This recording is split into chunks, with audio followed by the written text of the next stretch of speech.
Good morning and welcome to another episode of Unpublic. This is the Freedom Friday edition. It is Freedom Friday and you are still not free, but hopefully after an hour with us, you will be freer than you were when you started. Today's a very important day because we now have a national holiday. Well, at least a federal holiday. Juneteenth is now a federal holiday. So actually, this will be our last episode because we actually are free now. We have a federal holiday, Juneteenth. That's what we've been fighting for 400 years. Is over. So thank you. And to my guest today, Sharif El-Mekki, an author, scholar, all around kind of positive person and self-care activist, Hilary Beard, who is with us this morning to talk about the importance of Juneteenth, the importance of knowing your history and living your history. And also, in addition to Juneteenth as a topic, things like Tulsa. What can we learn from, the burning of Wall Street in Tulsa? But we don't need to talk about that anymore because now Juneteenth is a holiday. So we're finally free. Yeah, we're done. We've arrived. So all right, so it's been good talking to y'all. Let's go ahead and just wrap the show up. Yeah, let's wrap it up because this Freedom Friday is about continuously providing information to our family in dialogue with each other about how we become freer. And now that we're free, because we have the holiday and everything. What else is there to talk about, y'all? Help me out. Good morning. Do we still need to talk? Listen, I think we better. Exactly. Exactly. Yeah. Y'all are like, if he really believes what he's saying right now, then we have to talk for sure. Is that what you're saying? Well, I'm joking and I'm in jest. First of all, Hilary, welcome. Thank you for joining us this morning on short notice. Thank you for having me. I'm excited to be here. I appreciate you. And looked again through a lot of your work and your writings, and it's like you've made a life out of voice, giving voice to our ancestors, giving voice to other people who you find who need to help find their voice.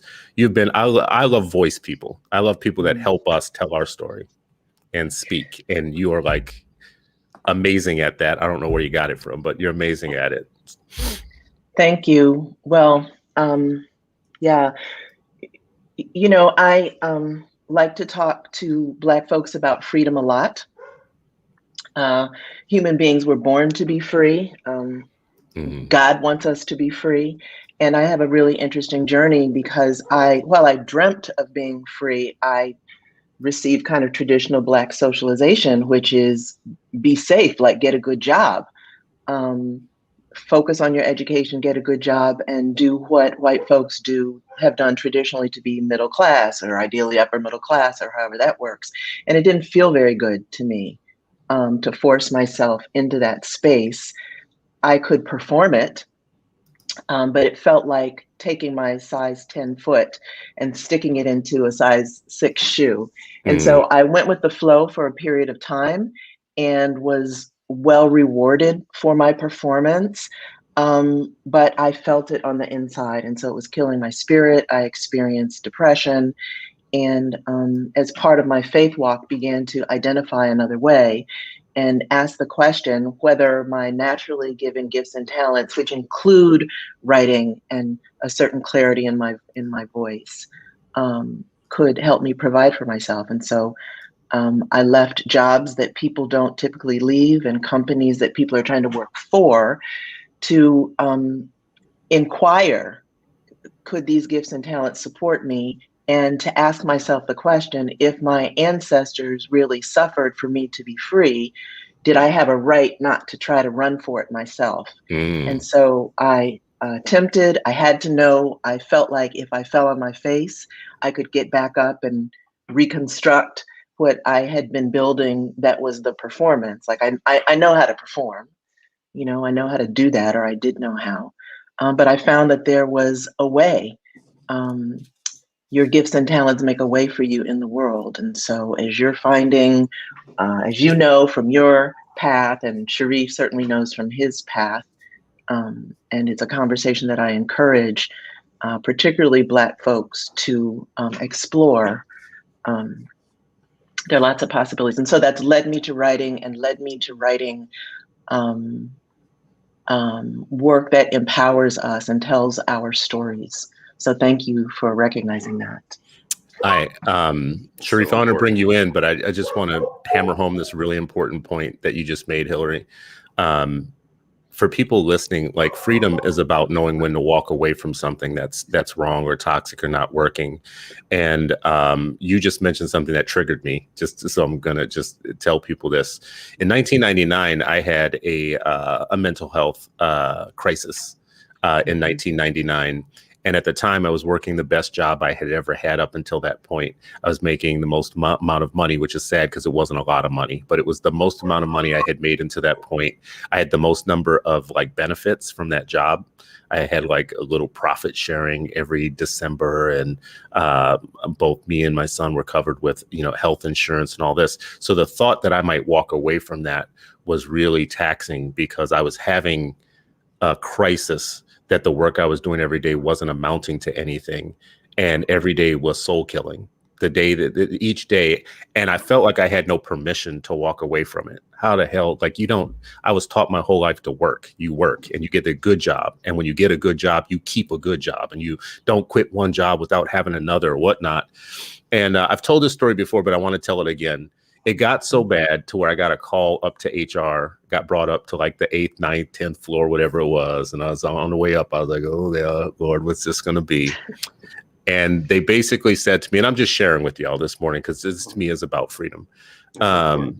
They said to me in HR, basically, this is what they said. You know how you come here every day? How about if you don't do that? How about if you stop doing that and we just pay you for a year? How about if we just pay you a severance and you just don't come here anymore? That's how bad it had gotten, right? Like I did. And honestly, I wasn't aware that, because I was not aware beyond this. I was having a mental health crisis, right? I literally got, I want to say 6 months to a year of severance because it was that bad. And they didn't want to let me go with the mental health, whatever, blah, blah. So in that time, I discovered my problem was none of the work that I was doing felt like my calling. And I felt like I was doing something meaningless every day and every morning. And I felt like God was like disturbing me because of it. And I never turned back. During that time, I started working through my church in ministry, and I formed a job ministry helping other people find jobs, because ironically enough, the thing I was good at was finding jobs.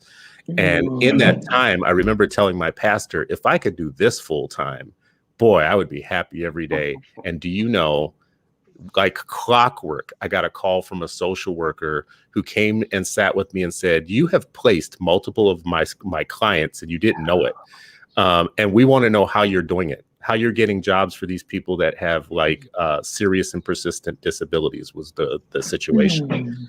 And I was like, it's not that hard. You match whatever is perceived to be their disability to a job where that disability is a superpower, and you're off to the races. You find an employer where OCD is like a powerful thing, and then you match the two. And she's like, oh, you ever thought about blah, blah, blah, doing this type of work? Just like clockwork, that dropped in my lap. I went into social services, got a job with social workers, helping people find work and then housing and these different things.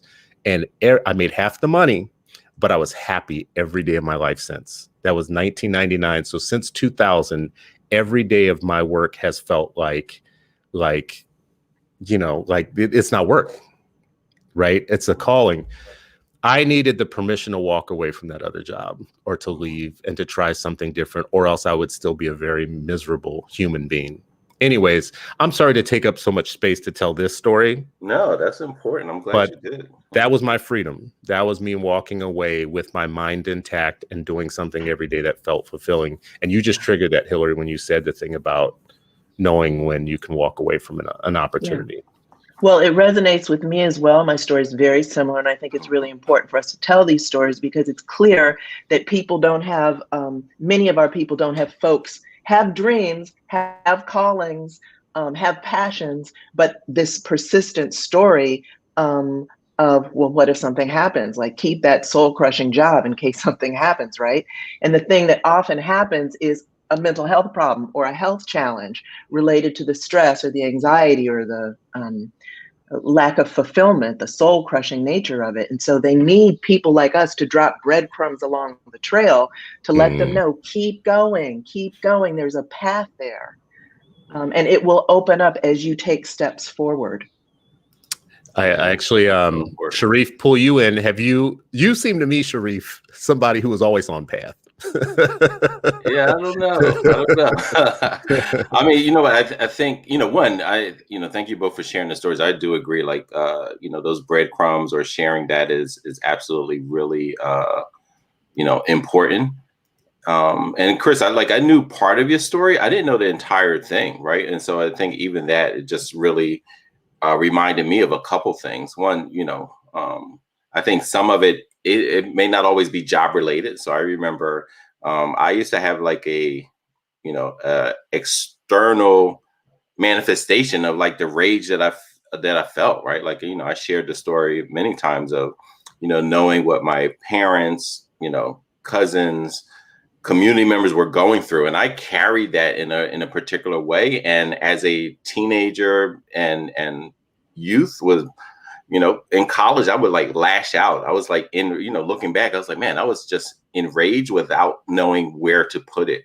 My first job, I didn't last long, but, I was at the Youth Study Center, which is a place for children waiting to be adjudicated, so they're waiting for the judge to hear their case, really sentence them. They've already, gone through some part of the processes, and that wasn't a right fit for me. Like, I didn't make it through orientation, right? And so that's what I mean. It didn't take long, but I could very easily see, in retrospect, I would have been in this very space that you described, because just during orientation and training, they're like, talking about suicide watch for 12-year-olds. And I was just like, oh my, what I mean? I could feel that, just that rush of, it wasn't adrenaline. It was the opposite of that, but it was anxiety.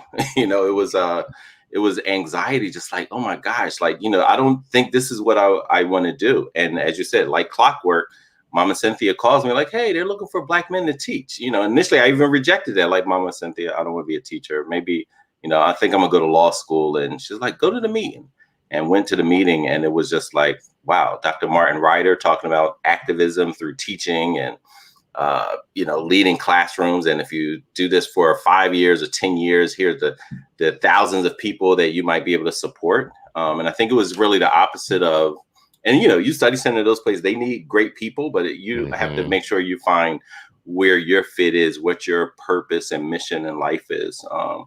And Hilary, your story reminds me of Mama Alamisha, which is where my oldest child went to school. Academy of the Way. She was a Black woman who started a school, and she would tell me, and this is why I met her right when I started teaching. So I needed childcare for my oldest son, and Academy of the Way was literally right in the same neighborhood. And she would say, like, you know what? I had a job at the post office, and people ridiculed me when I quit it, because they were like, that's a great job. You're a federal and you get this and that, and you're safe. And she said they ridiculed me for wanting to start a school for Black children, because I was at the post office, and that was like, people don't quit the post office. That's a federal, you're a federal employee. Yeah. That's a good job. And she was just like, and, so to be a 21-year-old and hearing that from Mama Alamisha, early on, I think was just really powerful. And then fast forward, when I was going through maybe a little bit of anxiety about leaving the principalship, who but Hilary Beard, and there were other folks, right? Like, that we've had on the show, Chris Emden, Hilary Beard, Andrea Lawful Trainer, and obviously my family were the folks that I consulted with. Hilary Beard, Andrea Lawful Trainer, they were meeting themselves, and I was like, can I crash your meeting? I'm feeling anxious. Both of y'all Black women are sitting here in Uncle Bobby's, place where folks are coming together to, plot and plan for their people. And they invited me in their little circle to give me advice that manifested itself in starting the Center for Black Educator Development. So not just who you're working for, as an employer, who you're working for and what are you working to do for your community, for self, for family, and to affect, change and realize your mission, I think are just vital. Can I...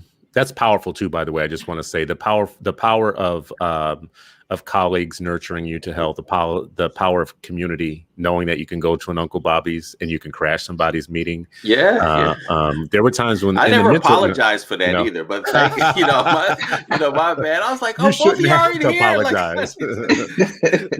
They were doing their own plotting and planning. I just had to crash. But yeah.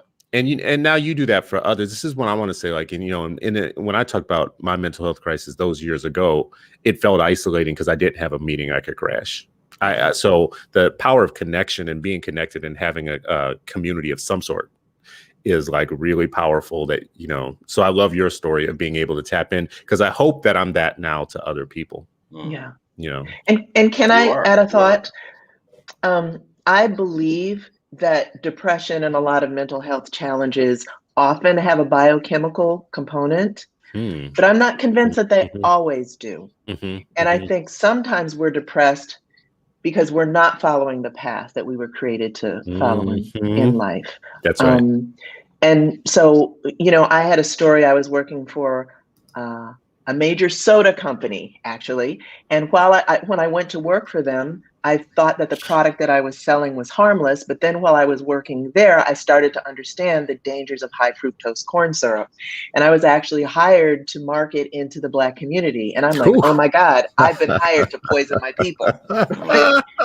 So first thing I stopped doing is I stopped drinking it myself. And I'm like, you just can't continue to do this. Like, I had a crisis of conscience. So I left. But between the time that I figured out that I was hired to poison my people, and the time that I actually left, every day I would go to work. And for the first 15 minutes of my ride, I was fine. For the next 15 minutes, I would get depressed. I would stay depressed all day. And at 4:30, my spirits would rise again. And every evening I would cram in, and on weekends, cram in all the things that I really wanted to be doing. And I would be very joyful during that time. I would be very joyful on weekends. I'd be joyful on weekends till after church on Sunday. And then I would feel my spirits start to go down. And so I have shared that story on many different occasions, and I've had a lot of people tell me that that's their experience as well. And so that's a different experience than somebody who may be experiencing chronic depression or chronic anxiety or that kind of thing. But for those of us who are experiencing some mental health challenges that may sound like that, exploring your calling and path and exploring other possibilities for yourself might support you in resolving some of that, or at least feeling better in the process. Reflection and spirituality is so important, right? Like, being able to actually kind of process, what you're feeling, how you're feeling it, when you feel it, all of that thing. So being silent and quiet. I remember I posted a couple of weeks ago this quote of, when you don't know where you're going, distractions look like opportunities. Ooh, and so yes. really know, like, what is exactly your calling. That's amazing. Well, I had a thought exercise that I wanted to present y'all with, but before I get there, and I see it in the comments that might be helpful for the thought exercise on Juneteenth for us to talk about, but you guys are unearthing something that I think is so powerful and important. We just talked about mental health in terms of knowing your point, knowing when to break from something, knowing when like you just said, 60% of your day, your work day, or 50% is doing the thing you're not wanting to do, and you're cramming in all the good stuff afterwards. But that's mental health as an individual situation. But when we talk about a community situation and an intergenerational, system of unresolved traumas, things that come up or whatnot, I think, Sharif, on a lot of times in this show, we're talking about education as alchemy in some ways, of reversing what we have been taught over time, reversing what has been done to us. So in that way, education's medicine. Education isn't just like filling your head with facts and knowledge or whatever. So to that extent, how do you make sense of a time like right now for those that think that education is alchemy, when we have opponents who not only don't want to assist us in bringing our kids to health, to good educational, academic, spiritual, and personal health, but they want to even go further by by taking some stuff off the table that's good for them, like an accurate knowledge of themselves, an accurate knowledge of their history. Like they want to go the other direction. Instead of giving them aspirin, which isn't even sufficient, they want to give them alcohol, right? Like, or smallpox blankets. I'm being dramatic. See, this is what I do in the morning. Yeah, but is it dramatic though? I mean, yeah, that's a good point. I mean, am I overstating that case? How are you all making sense of a moment like this, where not only is it not therapeutic and positive, the movement and education for our kids, but it's actually going the other direction? We're starting to take incoming from our opponents. What are you hearing from the ancestors on this? What are you hearing from your own stories on this? How are you making sense of this moment? Yeah, I think it's it's really the purpose of education, right? If we start with there, like, what's the purpose? And I think for, ever since public schools has been a thing in this country, there have been two different sets of purpose. One for Black community and others in those positions of power. One looked at it as enlightenment and empowerment. The other one looked at it as another tool to provide, to subjugate, to ensure there's a subservient class, all those kind of things to increase their wealth, right? They're like, all right, a little bit of knowledge my position can be more profitable, if they can read this, that makes my company more efficient, as opposed to, the Black tradition, the freedom school tradition of, education is so that you can lead and serve in your communities, so that you can, lift as you climb, so that you can, uplift, what Marcus Garvey is like, up you mighty nation, accomplish what you will. By the way, they said that at some of the students at Shoemaker's graduation were quoting Marcus Garvey, and brought so much joy to my heart, when I went last week. But, so I think it's the different set of purpose, for education. And when Frederick Douglass talked about, paraphrasing, like, knowledge makes a person unfit to be a slave, to be enslaved. So we have to put that in that context, and like, okay, if they want to limit your knowledge, what are they saying and not saying? I think the thought exercise I was going to give you too. So if I think about this right now, and I think about all my dad would say to me about this, for instance, and then I couple that with all what my grandfather would say about it, and how that differs from what my grandmothers would say about this. And then I don't know, anybody listening or watching, how far you can go back to hear voices in your own family. Like, do you remember your great grandma or your great grand? Do you know them? Have you researched them at all? But you start compounding all of their voice together. How does this inform me in this moment? I wonder if I gave each you, Hilary and Sharif, I'm Rod Serling from the Twilight Zone. I'm giving you a radio, and it's a very special, magical radio. It's a radio that actually all of the programming comes directly from your ancestors. All of the shows are led by your ancestors, going as far back as you can hear. At times, it gets staticky and fuzzy. You can't hear it clearly all the time, but you be putting your ear to it. Like, oh, I hear a voice. One of these shows is really kind of good, but I have to listen really clearly and blah, blah, blah. What's in the programming of that show right now? What are some of the things on your radio, your special radio, that you're hearing from the ancestors? Because we have some people that can't hear their ancestors at all. I just want to be very real about this. They don't even think in those terms. It's me today. This is all there ever was. Yeah. They're cut off. Yeah, they're cut off. Well, it's interesting to me that you're asking that question, because part of my original faith walk was informed by my desire to know more about my family history. And so I actually come from a family where I knew half of my family and half of my family history, but the other half of my family, my grandmother, my paternal grandmother, migrated north and left people behind. She stayed north. They stayed south. And so I knew some of the northern people, but I didn't know the people down south. And during my 20s, I really wanted to know the people down south. And I did genealogy and used the phone book and showed up in a community one day. And I met the people that I'm from on that side of the family. And as a matter of fact, I was with them this week with a funeral. And as a result of doing that research, I learned about myself and filled a hole within myself that I didn't even know that I had.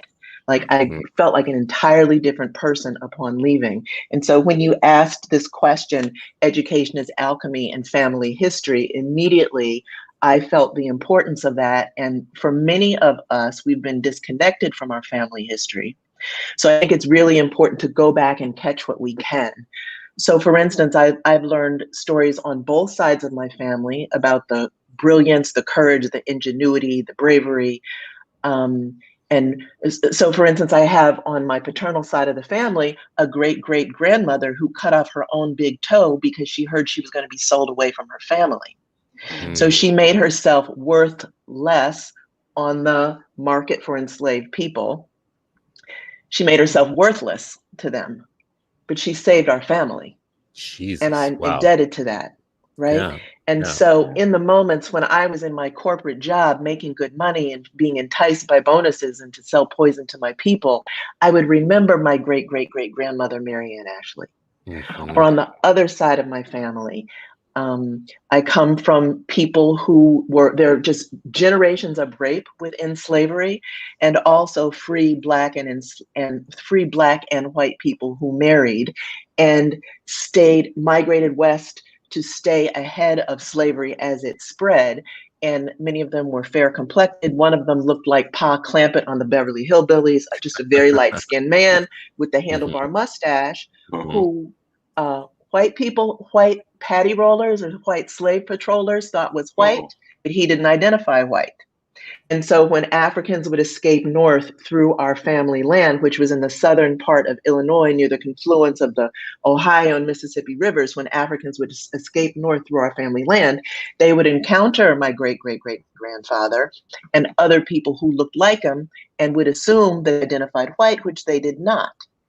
And so they would say, you know, there are these escaped folks and we're looking for them. And my great great great grandfather would say, oh, I know where they are. They're in the piney woods in the back of our family land. And they would pass through our family land. But he would take these patty rollers back there and they would never be heard from again. But my great great great grandfather was always known for having an extra horse. And subsequently, I learned that this community of fair complected Black people viewed these, did not identify white, viewed these slave patrollers as an existential threat, and the community of men would come together and take them out. And so in the back of our community cemetery, going way back, they say all the way in the back, past the family grave markers, are slave patty rollers buried in the cemetery beneath their horses. So going back, right, this family history as alchemy empowered me that I didn't come from people who needed to be afraid that if you say the wrong thing on your diversity steering committee or upset the wrong white person at work, that you lose your job and you'll lose yourself. No, I came from people who fought for freedom.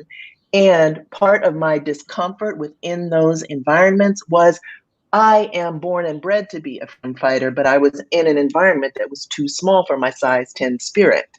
And so I needed to get out.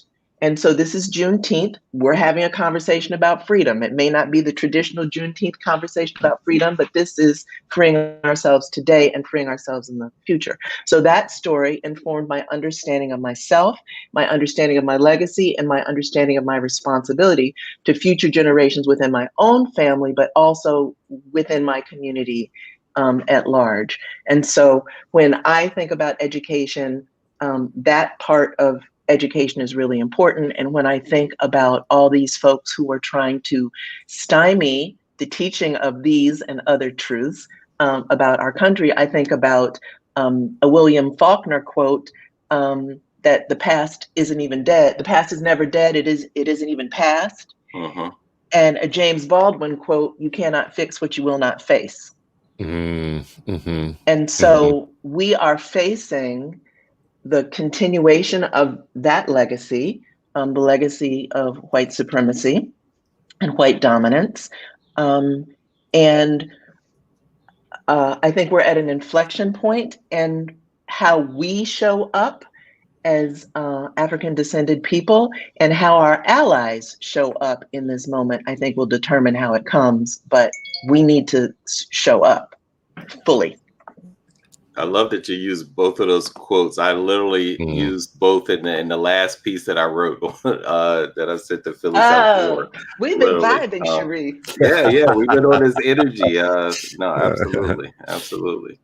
The and and I think it's so important, and that's an amazing family history that I keep getting inspired to go deeper and further, because you have stories that you grew up with that kind of gave you some steel to your spine, as and I think about some white folks who wanted to tear up on my mother's side, one of the Johnson boys. And later was heard, they're like, them Johnson niggas got guns, and so they decided not to go after one of my great uncles because of all the brothers that he has. And they had guns, and they were just like, nah, we're not having that. And then when I think about my I didn't know my great grandmother, who lived to be over 100. I lived with her my senior year in high school. She moved with a walker, and so I was there to provide support. And just hearing her, she's from Georgia, Alabama, one of them, deep South, and hearing about her story and her just her will, like her will, like her determination, is something that captures. And then on my paternal side, hearing how they had to leave their land in Batesville, South Carolina, because the KKK was after them. One of the my grandmother's father got beat up because they were looking for his brother and all of that. So they ended up moving, part of the Great Migration, white terrorism. And I often reflect, like, who's on their land? When they ever go visit, like, yo, why are you on this piece of land? That's actually my family's, land. So, yeah. So drawing on that, I think, is just absolutely important. And then, of course, my parents, I'm just always just in awe and grateful for them, their cousins, and just the things that they sacrificed. Cousins, still in prison, and hearing about his, that he escaped prison multiple times. One time for like 7 days, like in the snow under a bed sheet, and they only found him because the snow started melting.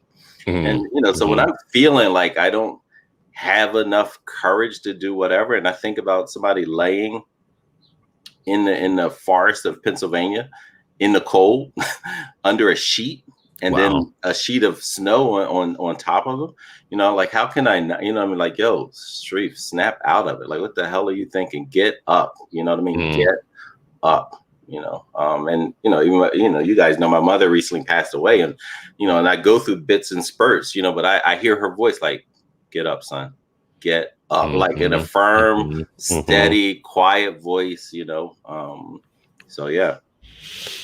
I actually think this is so powerful. I mean, on a day when we want to talk about freedom, what will really free us? I think our stories will free us. When I think about our children, I think about, is there enough of a system for translating these stories to them?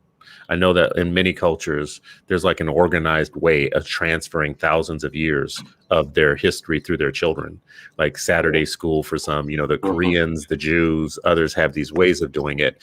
And I feel like it might be a missing link. Our kind of fascination with public education as the primary educator of our children might be our downfall, because the two stories that you all just told is an education. That's an education. I want to know how proficient my children are in the stories you just told, but in my family, like from me, because you can be really discentered and floating around this life thinking you're educated and have complete zero information going beyond your grandparent. If you're lucky, in some cases, your grandparent. In some families, the nuclear family is all you got, which is crazy. Well, I would like to invite anybody who just heard my stories to steal my story.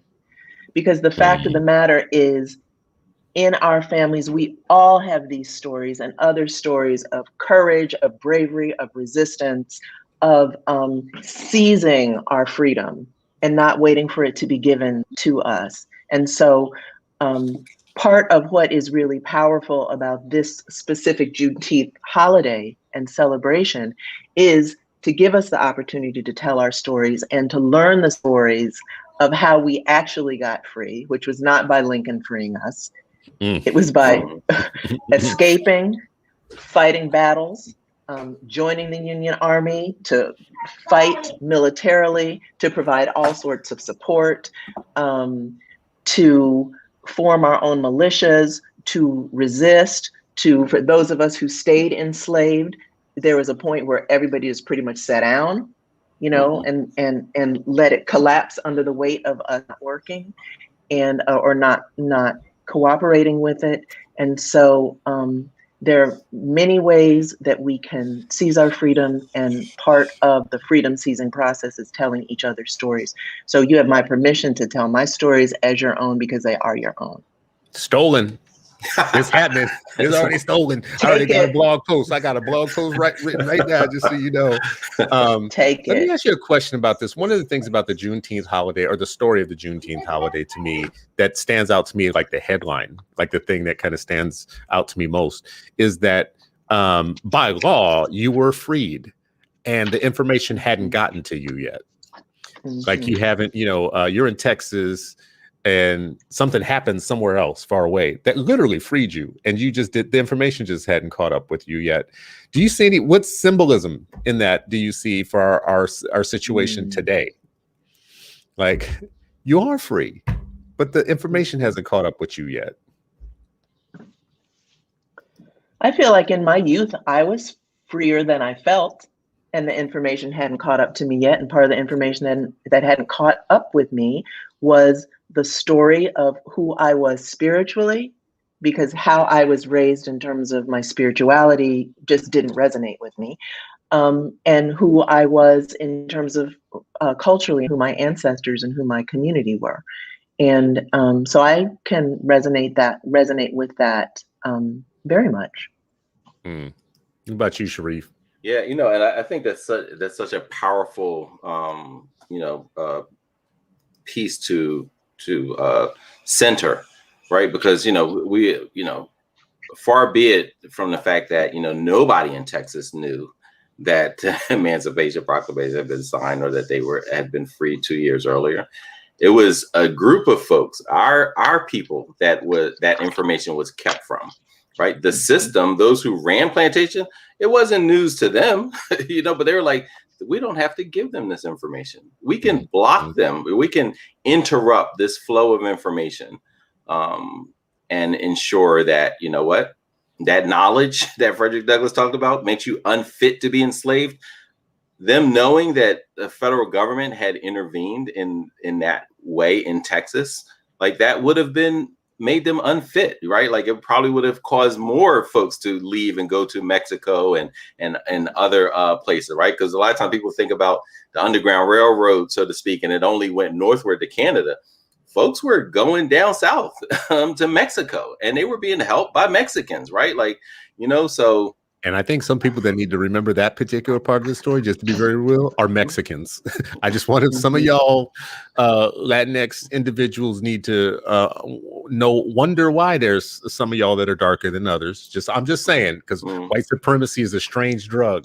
It's a strange drug. You got entire nations not knowing where their darkness came from. So just saying, want to put it out there. They said it's just a deep tan from the sun. They're like, what pigmentation? We just got we got a tan. You know what I mean? So yeah, I think it's important. So I think anytime we're thinking about systems and how we're plugged into it, it's like the Matrix, right? Like you actually can be free, and however we look at it, and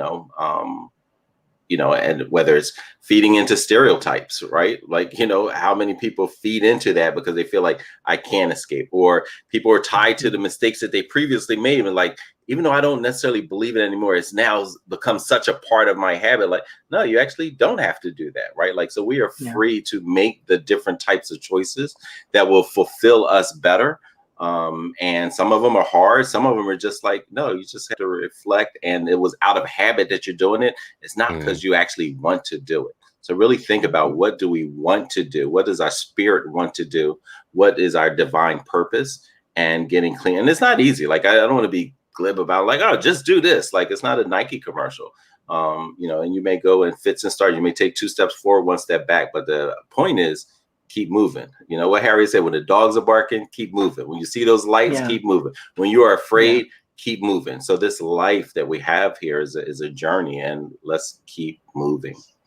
Yeah. And can I add to the history that you were just sharing, Sharif? Please do. So as the Confederacy was losing in other places and following the Emancipation Proclamation, white enslavers moved to Texas, and they tried to bring as many people with them, many Black people, enslaved people with them as they could, and keep them enslaved in Texas. And many of the wars that happened in Texas related to slavery and ending the Confederacy actually happened after emancipation.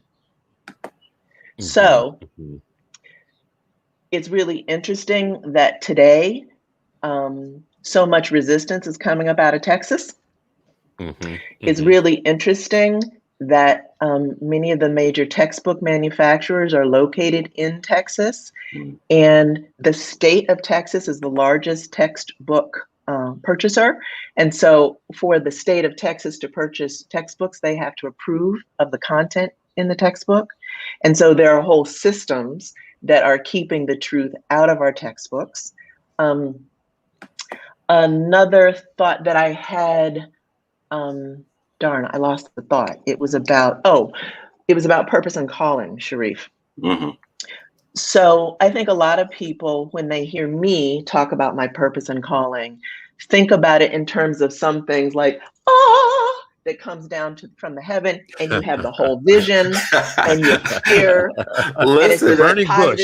That used to be me. My mom was like, "What do you think? He's just going to speak to you directly? Look around, look at the side, look inside inwardly." Because I'm like, I'm waiting to hear. Like, what am I supposed to do? Right. So like I was one of those folks. Yeah. Yes. And I was one of those folks. But what I want to say to the folks who are listening is that maybe it will happen that way for you, but it might also happen just in terms of little breadcrumbs being dropped along your trail. And if you can move, so the world teaches you need to have a career path, major, you move from this job to this job to this job to this job, whether it's soul sucking or not, right? But what I want to suggest to you is there's also an inner path, and the inner path can be premised upon what feels right, what gives you peace internally, what feels good, not in the sex, drugs, rock and roll kind of way, but what nourishes your soul. And so if you follow kind of this invisible path of what nourishes your soul, and you follow it step by step by step by step, my experience is our Creator will open a path for you, and at each little step along your way, you'll meet somebody, or somebody will confirm something, or you'll see some information, or you'll run into somebody, or an opportunity will be open to you. And if you go through the door, you'll get the information for your next stage. And so if you trust yourself enough to just follow those little steps, our Creator will make a way through the universe that's unique to you. There's no competition along your path, because your job is to be yourself, your best, most brilliant, most gorgeous, spiritually gorgeous self, and lean into all your eccentricities and your gifts and talents. And there is a way there that will unfold, and it will unfold over time. So sometimes I tell young people in my life who are feeling so frustrated, I see a vision and I can't get there. I'm telling them, nobody will ever tell a Black child this, but maybe you can see the future. So maybe what you're seeing is yourself 10 years from now, but you have to take the steps to get to that vision that you have of your life 10 years ahead. It may not all come moments. I just want to share that, because sometimes the conversation about kind of this aspect of freedom is daunting to people, because they don't have clarity, or they don't have all the resources right now. They come as you move forward, keep moving forward. Yeah, I mean, I think that's so important, and I firmly believe, as you know, that you can train your spirit to do those kind of things that you mentioned, and it takes hard work, it takes practice, it takes stillness. You know, it takes stillness to be able to reflect. You know, in the Islamic tradition, there's in the Quran, it talks about the signs are abundant for those who reflect. Not that the signs are just abundant. They're only abundant for those who reflect. And I think when you think about your life backwards, you see those, they may have been boulders. You may have been walking by them each time, not in tune to yourself, your work, and your worth. I'm like, if you understand that, then, and understand the value of being still, that being silent, being quiet, unplugging is an important part of it, not only your mental health, but your journey. So all of that, I think, is absolutely crucial, particularly for folks who are in the business of serving God's creation. I think for folks who are doing that type of work, it's even more important to find the space in order to do that, because it's both healing, but it's also paving a path, so to speak. So all of this is so powerful. It's kind of like, it's a little kind of jarring for me, actually, this moment. This is what I needed today, to be very honest with you. And at the end of this week. So it's all resonating like the Bible talks about the clanging gong. This is the clanging gong for me in this moment. So I want to reflect back on something that I just heard from you two and see if you want to build at all on it. If I was really intent on freeing myself first and then freeing my people, I would stop. I would just be still on a regular basis. And I would consider that a subversive act, because we live in a noisy world. We live in a world that maybe the noise is on purpose. Maybe the noise is actually to keep us from purpose. And maybe all of the social media and entertainment and all of the crack cocaine of media, maybe all of that is the thing that is meant to keep us strung out on all of the wrong stuff and distractions. If I wanted to beat the devil at his own game, the first thing I would do is stop and be still. And instead of talking, listen. And instead of projecting, reflecting. Because this is all stuff I'm hearing from you all. I'm pulling out your own words here and teasing it out as my own liberation plan, my Chris Stewart plan for myself. So if I stop and I listen and I bring silence instead of noise, I beat the noise with silence. And instead of projecting anything out from my soul, I reflect on my heritage and all of the voices before me and the stories that are powerful, like Hilary told me. If those become my major stories that I like, because we're all working with a set of tapes and major stories in our head. If I change the tapes and replace them with the story, like what Hilary said earlier, I'm going to start generating a different pool of information and thoughts and feelings and whatnot. And I will get away from the cultural Stockholm. I will replace my current authorities with better authorities. And maybe that's kind of our problem right now, is we have Sharif, you touched on this, the Juneteenth, there were people who knew that you were already emancipated, who had the information around you, and they were the authorities, and they didn't want you to have that information. So maybe when we say something like the authorities made it illegal for you to learn, and then made illegal for you to learn to read, and then made it necessary to know how to read to vote. That's the type of thing authorities do to you.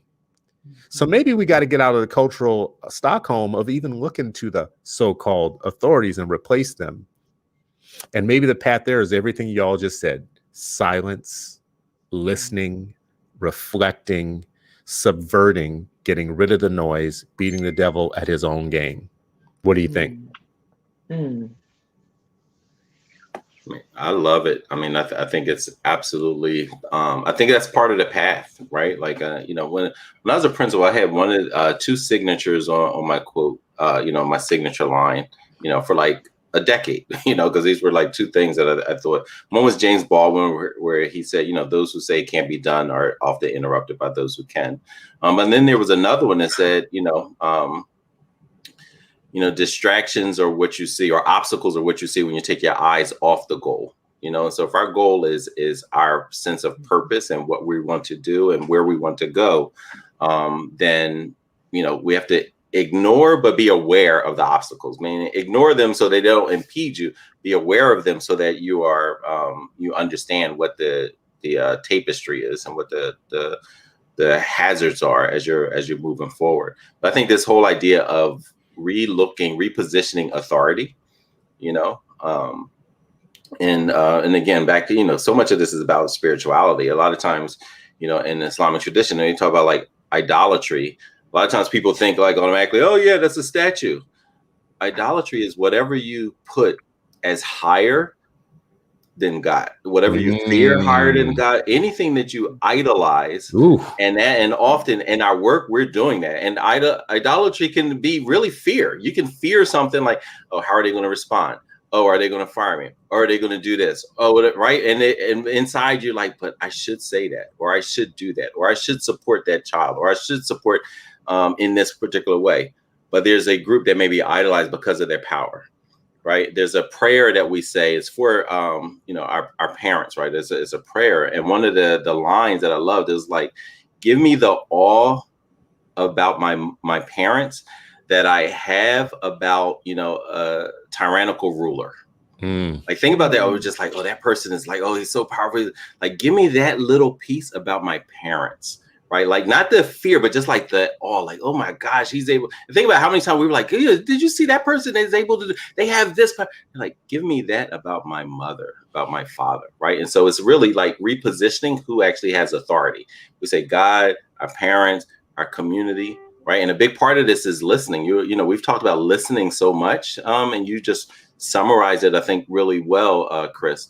Because it's listening to ourselves and listening to our community that will actually help inform. Even though we can't see it, listening allows us to see what we can't see. Because other people, their gift is to see, and everybody has talked about this, right?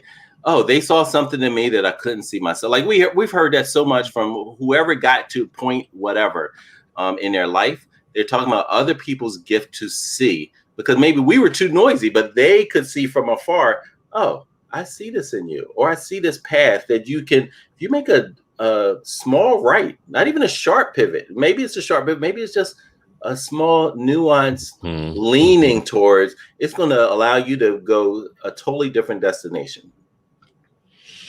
I love this. Is so feeding of the soul. And then the comments, I'm seeing those same comments from people like, these are the conversations that actually people want to hear and need. It's more therapeutic around how we free ourselves.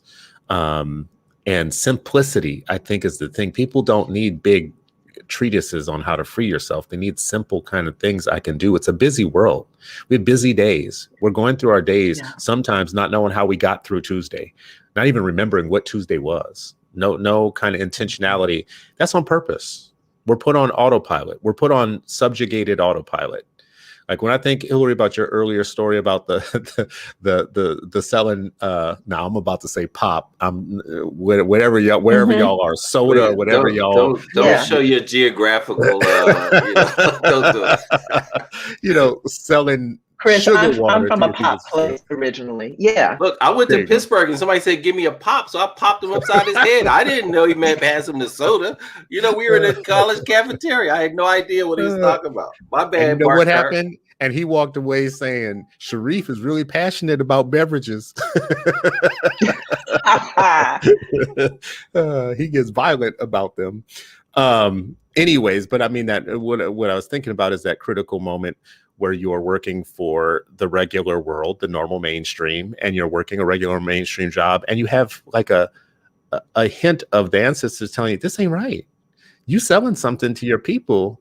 I know that, Coca-Cola and everything else has seemed like normal, but, blah, blah, blah. But have you seen what the science of what that does to your body? And they're pumping it down in extra doses in certain communities, like menthol cigarettes and anything else. I'm sure there was an executive at Newport, RJ Reynolds, who felt like, well, listen, my kids are in private school. I got this little house, we're eating decent food or whatnot. It just is what it is. It's business. But you have to listen sometimes to that voice that says from the past that says, nah, you're working for the other team. It's time to slow down. Yeah, in my experience, I think there are a lot of us who wish for a better world, a different world, and we have dreams and a calling and a knowing about how we're supposed to contribute to it, but we're afraid. And there's good reason for us to be afraid. We know now that our DNA carries information 12 generations, from 12 generations back and 12 generations forward. And so part of the spiritual battle is often around fear, of overcoming our own wiring, our own fear. The survival strategies that brought our parents here our forebears here, but won't get us there. And so some of that can be handled, kind of in a faith context, because there are some of us, not all of us, there are some people who absolutely need to be where they are, whether they're going to graduate someplace else or contribute where they are. I'm not trying to say everybody should Good take their point. walk into self-employment. Yeah. I actually think there are many people, maybe most people, should not become self-employed. There are their own set of challenges that come with that. So I don't want anybody who has a good job and it's their calling, or a job that's their calling, or just where they are now as they position themselves for their next season. I don't want anybody to feel badly about that.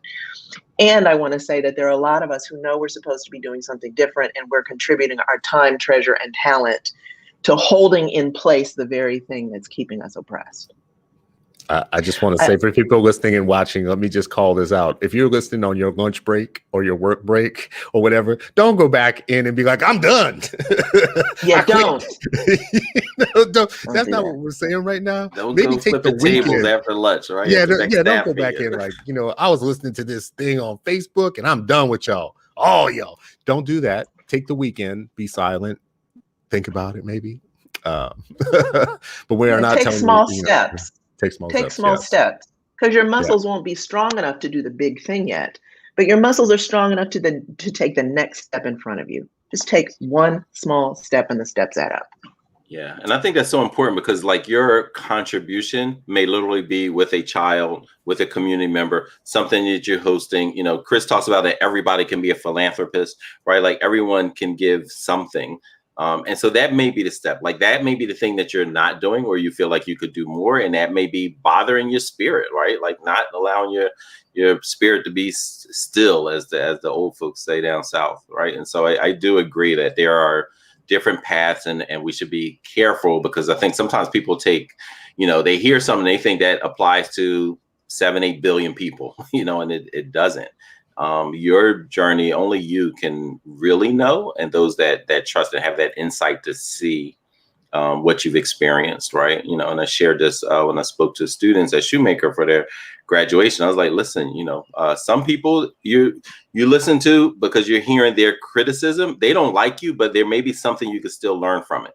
Doesn't mean, but don't internalize it. There are other people who love you, and their feedback could be right or wrong, but you can still listen and then see what can you use from it. So the skill of listening, I think, is one of the most important aspects. And it's not something I've perfected at all, but I've seen people who do really well with it. And I think that's part of my aspiration, just to try to be the best listener, not only to, internally, but also to those that love, as well as the detractors and critics. Like, their critiques may actually help you inform your argument even stronger, right? Mm-hmm. And so still just having the ability to listen, I think society, mass media actually tells you to, listen, so to speak, but not hear, right? And there's a difference between listening and hearing.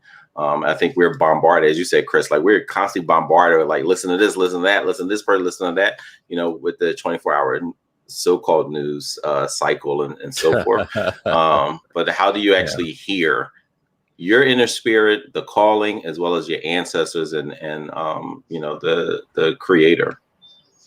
Now I want to do this because I know we're wrapping up and we're getting close to time here, and I wanted to make sure that that I got to this. So people for watching, Hilary Beard is having an event on Tuesday, next coming Tuesday, regarding information about Black Wall Street. So why don't you tell everybody? I put the link into the comments for everybody to be able to click on right now and go register or sign up for this. Tell them a little bit more about what's happening here. Thank you. So recently I co-authored this book, The Burning, Black Wall Street and the Tulsa Race Massacre of 1921, which is available at a Black bookstore near you, independent bookstore near you, and online at the usual places. This is a book for teenagers to help teach them our history. And so we begin pre-Civil War and talk about how did Black Wall Street get created? We talk about the massacre. We talk about its rebuilding, which is not a story that's well known, and we bring the themes into the present. So I would encourage you to check this book out online. On Tuesday, the Reginald F. Lewis African American Museum in Baltimore and Kaiser Permanente are sponsoring me to talk about the creation of Black Wall Street, the creation and recreation of it online. So it starts actually with what people call Black Indians sometimes. And how the community was created and how it became so prosperous. So I'd love for you to join us. It's at 10 o'clock tomorrow. It's for teenagers, parents, educators, and the community at large. And you can sign up by clicking the link. Thank you. So as I like to do sometimes, as a special, thank you for people who come on like you, who are so useful to us, and Trevor, like a walking library yourself. The first 10 people that email me, chris@citizenstewart.com, will get a free copy of this book. First 10, chris@citizenstewart.com. So run to your keyboard right now, chris@citizenstewart.com. First 10 get a copy of this book for free, and we will make it happen. I'll match you. You know what I'll do is I'll sign some book plates and I'll send them to you. And then maybe can we put the book plate in the book? Yes, absolutely. I don't know what a book plate is. And then they'll have signed copies. Yeah. So they'll have a signed copy. Yes. Like a sticker. I'll sign stickers. Is that what it is? And send A them sticker? to you. Excellent. All right. So now you're not only going to get a book, but you're going to get a signed book. First 10 people right now, chris@citizenstewart.com.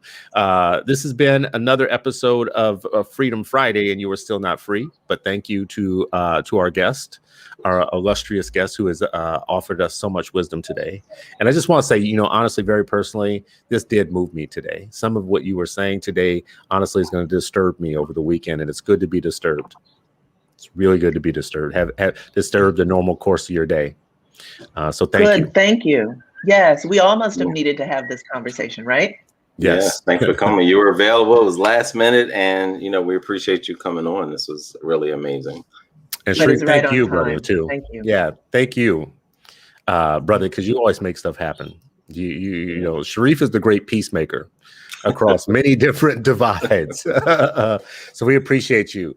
All right, y'all. Appreciate you all for giving us an hour of your lunchtime, brunch time. Don't know what this is for you. Don't quit your jobs. Think about it over the weekend. Be silent. Be still. Be subversive in your silence and your stillness. Block out the noise of the world. Replace your authorities with better authorities. Make sure that your ancestors, their radio to you, actually is really clear and getting a good signal on a regular basis, because that's where all your power is. All of your power is in replacing the ancestors, the Stockholm tapes that have been put in your head with ancestor tapes. That is the entire path to freedom. So this has been another Freedom Friday. You are still not free. Hopefully you are freer now than you were when we began. We will see you all next Monday at